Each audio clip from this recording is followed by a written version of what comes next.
kita harus punya integritas.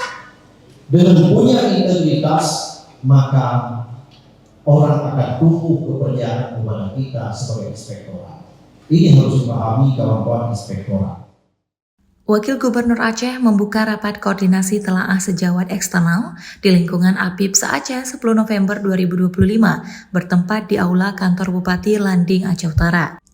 Atas nama pemerintah Aceh, Wagub Fadlullah menyampaikan apresiasi dan penghargaan kepada Komite Telaah Sejawat Aceh serta seluruh pihak yang telah memprakarsai kegiatan tersebut. Rapat koordinasi merupakan wahana strategis untuk memperkuat peran dan kapasitas APIP dalam mewujudkan tata kelola pemerintahan yang bersih, efektif, dan berintegritas.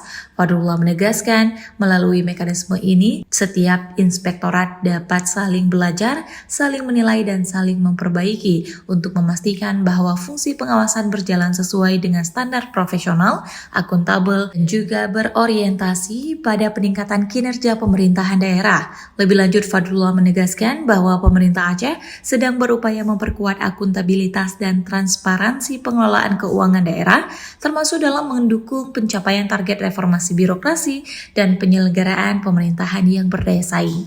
Di akhir sambutannya, Wagub Fadlullah mengajak semua untuk menjadikan kegiatan ini sebagai momentum memperkuat profesionalisme, integritas, dan dedikasi APIP Aceh demi tercapainya tata kelola pemerintahan yang bersih dan melayani rakyat dengan sebaik-baiknya.